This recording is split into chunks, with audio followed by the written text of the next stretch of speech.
It has come to my attention that the In the Rope Show crew has challenged me, the Schleg Daddy, to a rant-off. Just think about that for a second. Me, the Schleg Daddy, to a rant-off. Like they want this. They believe they need this. They feel in their loincloths that they have to have this. Sometimes be careful what you wish for, because you just might get it. Boys, challenge accepted. And at the end of the day, I assure you, whether you believe it or not, you'll be tucking your leg between your legs. God damn it! Alright, let's talk about Raw. God damn it all, the opening of Raw could have been so much more than what it actually was.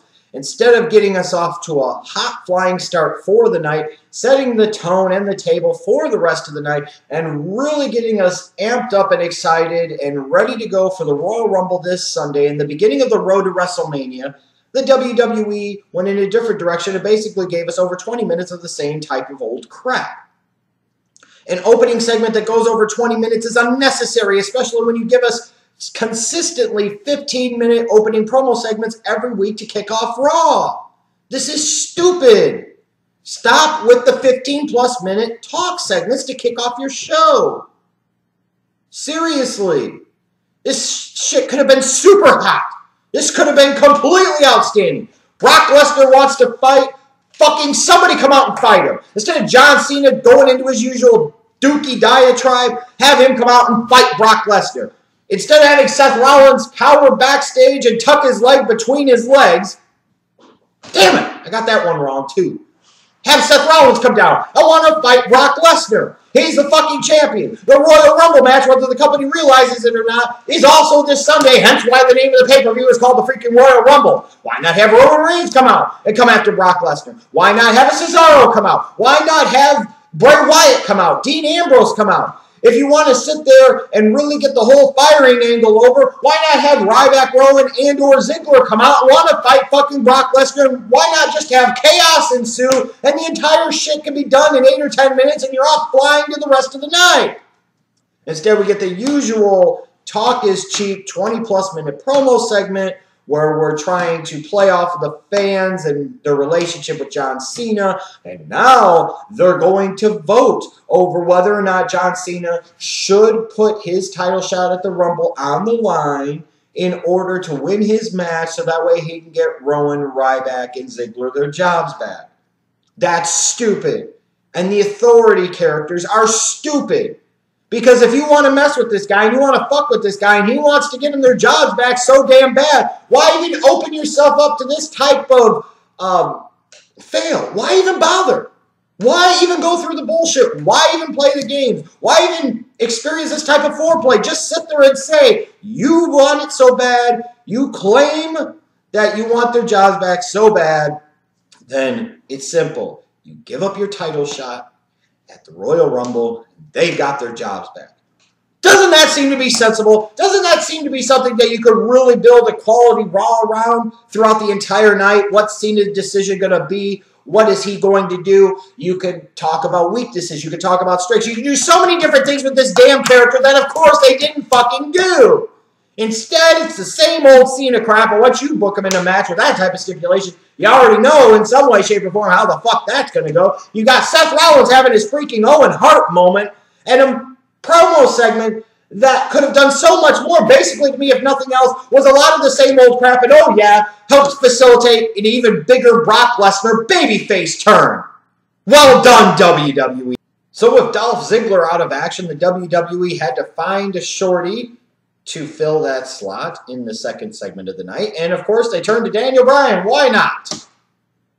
If this is what the WWE was going to do with Daniel Bryan when they brought him back, then why bring him back when you brought him back? You're opening up all types of bad possibilities with the Royal Rumble on Sunday if you're going to treat him this way, and you're not going to have him win. And then you're sending fucking Kane at him, and then you're having him job to Bray Wyatt. And it's just so many things about this are just so bad. Why do this? And why sit there and bring Daniel Bryan back if this is what you were going to do? It's like the WWE is trying to intentionally sabotage him ahead of Sunday.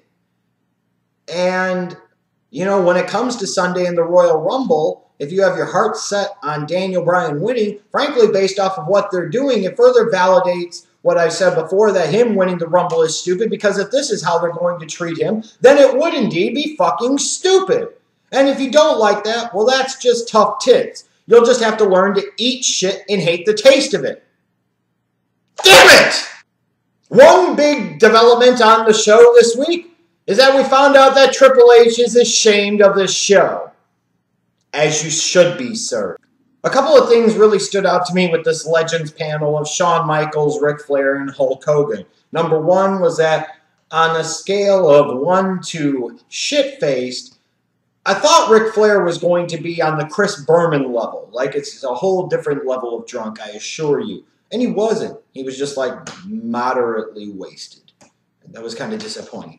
But you could see a couple of things, seriously, when you see these three legends. Number one is how much better the entrance music and themes used to be for wrestlers than they are now. Number two, how much these guys benefited over the years from being able to put themselves and their characters into their promos, being able to work off of unscripted promos because they have the versatility and the flexibility to make a lot of different things work as they did this segment. I also thought it was very interesting that nobody chose Roman Reigns. That was probably by design, I'm sure. That was just kind of interesting. But then the interest stopped once the big show came out.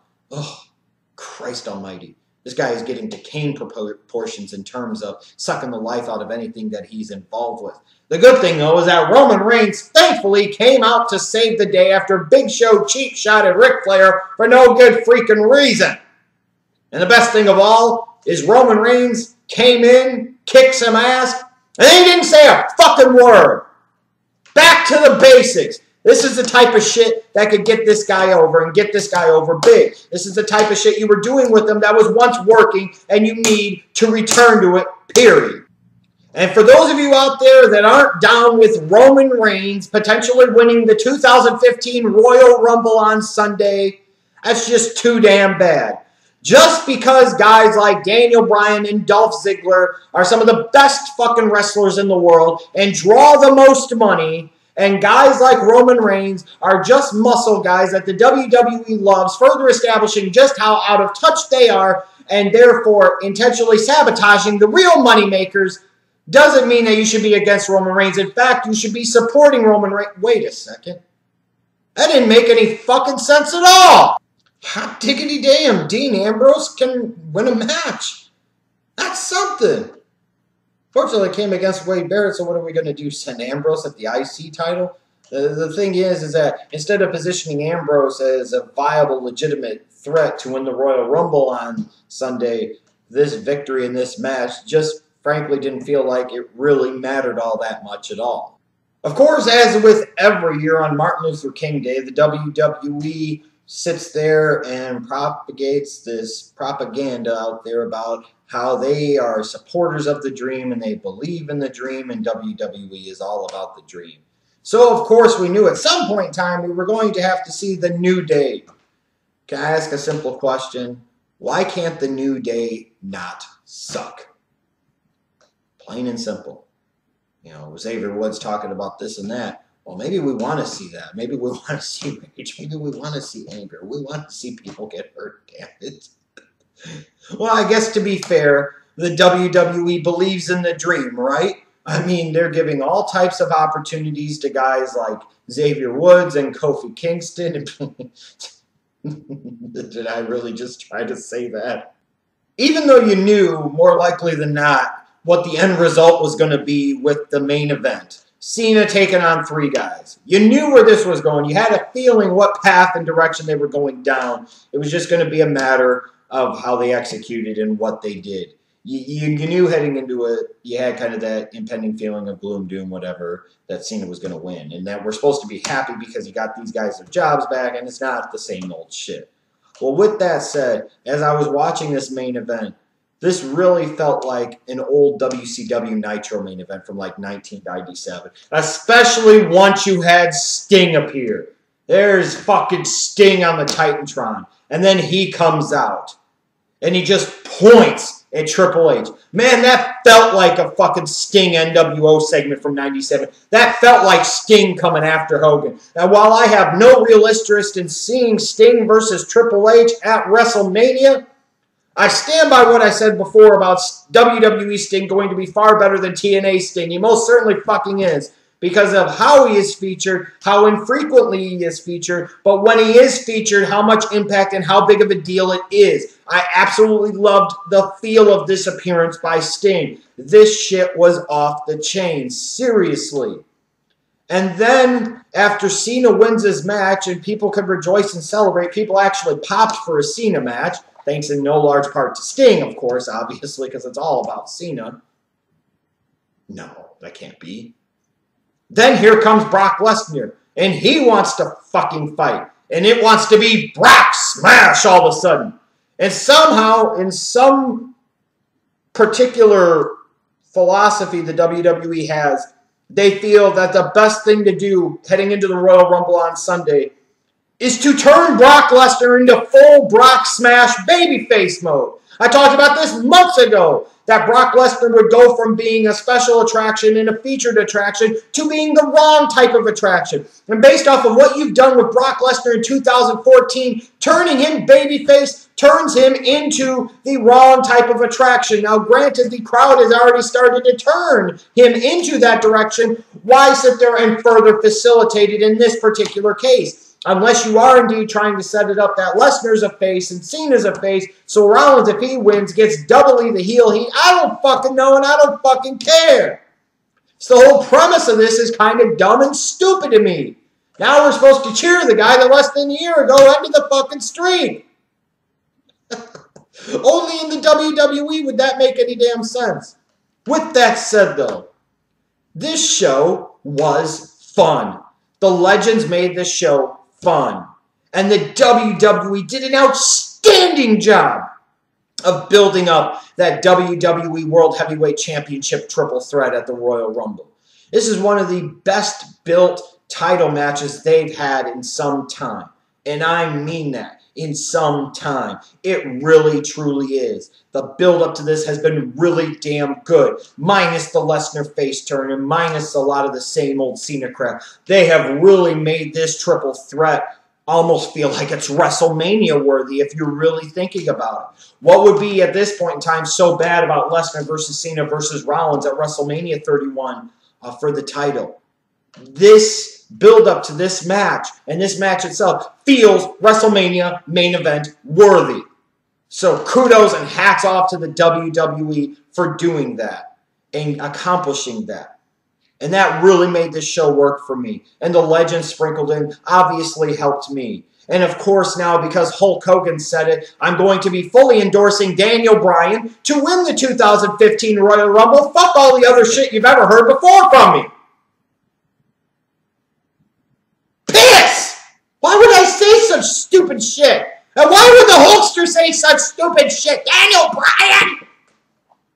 The fuck, brother? My biggest concern, though, about this show that was actually easy to sit through and was actually somewhat enjoyable is what about the fucking Royal Rumble match itself? That's supposed to be the drawing card. That's supposed to be the featured attraction. Hence, why the name of the damn pay-per-view is the Royal Rumble. And it seems like the WWE doesn't care, as I alluded to earlier in the week. They don't care about the Royal Rumble. And when it comes to that match itself at this point, I'm pretty much of the same opinion that I just frankly don't care. Like my thoughts or not, I don't really care. You want to challenge me like the In the Rope show crew is trying to challenge me to that rant off that they are ultimately going to lose and they're going to be embarrassed in? Then step up to the plate, big boys, because I assure you that at the end of the day, the Schleg Daddy will have you tucking your tail between your legs. Yes!